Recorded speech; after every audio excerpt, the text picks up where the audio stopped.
Hi friends, welcome back to UJ kitchen art. ഇന്ന് ഒരു തട്ടിക്കൂട്ടി dinner ഉണ്ടാക്കുവാണ്. വീട്ടിലുള്ള കുറേ അക്കടുക്കുടു സാധനങ്ങളെല്ലാം കൂടെ എടുത്തിട്ട് ഒരു ഡിന്നർ ഉണ്ടാക്കുവാണ്. ഒരു പഴവും ഒരു മാംഗോയും എടുത്തിട്ടുണ്ട്. അപ്പോൾ ഇതുകൊണ്ട് ഒരു ഷേക്ക് ഉണ്ടാക്കാം.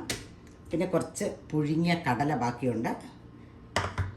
ഒരു ഉള്ളിയും ഒരു ബ്രൊക്കോളി ഇത്രയും വേണ്ട, കുറച്ച് മതി. ഒരു കഷ്ണം ബോട്ടിൽ ഗാർഡും ഇച്ചിരി ബീൻസും 2-3 ചെറിയ ക്യാരറ്റും എടുത്തിട്ടുണ്ട്. പിന്നെ 2-3 സോസേജ് ഞാൻ എടുത്ത് ഒരു 4 സോസേജ് എടുത്ത് വെള്ളത്തിൽ ഇട്ടിട്ടുണ്ട്. അപ്പോൾ ഇതെല്ലാം കൂടെ ചേർത്തിട്ട് ഒരു തട്ടിക്കൂട്ടി ഡിന്നർ ഉണ്ടാക്കാം നമുക്ക്.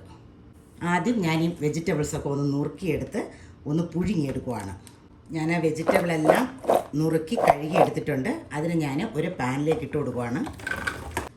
ഇതിലേക്ക് നമ്മൾ വെള്ളമൊന്നും ഒഴിക്കുന്നില്ല. ഒരു ഇച്ചിരി ഉപ്പും കുറച്ച് ക്രഷ് ചെയ്ത കുരുമുളകും കൂടെ ഇട്ടിട്ട്, വെള്ളമൊന്നും വേണ്ട, ഇതൊന്ന് അടച്ചു വെച്ച് വേവിച്ചെടുത്താൽ മതി. എന്നിട്ട് തീ ഏറ്റവും ലോവസ്റ്റിലേക്ക് ആക്കി വെക്കുക. നമ്മുടെ ഇന്നത്തെ ഡിന്നർ ശരിക്കും ഹെൽത്തിയാണ്. പിന്നെ അതിനകത്തൊരു ഇച്ചിരി അൺഹെൽത്തി ആയിട്ടുള്ള സാധനം ഞാൻ ചേർക്കുന്നത് നമ്മുടെ സോസേജാണ്. അപ്പോൾ ഞാനിത് അപ്പുറത്ത് അടുപ്പിൽ വെച്ച് ഈ സോസേജും ഒന്ന് വറുത്തെടുക്കുവാണ്. ഈ സോസേജ് വേവിക്കാനായിട്ട് ഒരു ഇച്ചിരി എണ്ണ മതി കേട്ടോ. ഞാനിപ്പോൾ 1 ടേബിൾ സ്പൂൺ എണ്ണ ഒഴിച്ചിട്ടുള്ളൂ. ഈ സോസേജും നമ്മൾ സിമ്മിൽ വെച്ച് വേവിച്ചാൽ മാത്രമേ നല്ലവണ്ണം വെന്ത് അതൊന്ന് നല്ല ആകോല നല്ല വെന്ത് കിട്ടത്തുള്ളൂ. വെന്തിലേലും കഴിക്കാൻ പറ്റുന്ന സാധനമാണ്, പക്ഷേ എന്നാലും നല്ല ടേസ്റ്റാണ് കേട്ടോ അങ്ങനെ വിട്ടാൽ. നമ്മുടെ വെജിറ്റബിൾ ആവി വന്നു, അതിൽ നിന്ന് വെള്ളമെല്ലാം ഇറങ്ങി വന്നിട്ടുണ്ട്. ഇടയ്ക്ക് 1-2 പ്രാവശ്യം ഒന്ന് മിക്സ് ചെയ്ത് വെച്ച് കൊടുക്കാം. ഈ വെജിറ്റബിൾ ഒത്തിരി അങ്ങ് വെന്ത് പോകാൻ പാടില്ല, ഒന്ന് ചൂടായി ഒന്ന് ആ വാടി കിട്ടിയാൽ മതി കേട്ടോ. നമ്മുടെ സോസേജും ഇടയ്ക്കിടയ്ക്ക് ഒന്ന് തിരിച്ചൊക്കെ ഇട്ട് കൊടുക്കാം. ഇതൊക്കെ വേകുന്ന സമയം കൊണ്ട് നമുക്ക് ആ പഴവും മാംഗോയും അരിഞ്ഞ് നമുക്ക് ഷേക്കാക്കി എടുക്കാം.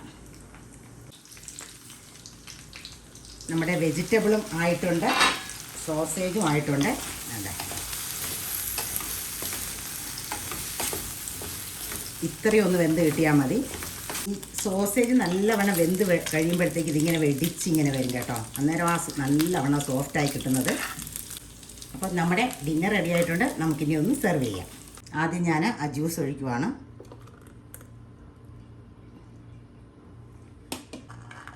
കുറച്ച് പുഴുങ്ങിയ കടല, അത് ഇന്നലെ പുഴുങ്ങി വെച്ചതാണ് കേട്ടോ.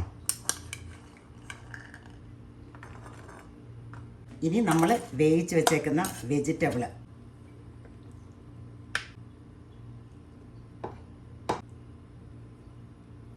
രണ്ട് സോസേജും കൂടെ വെക്കും.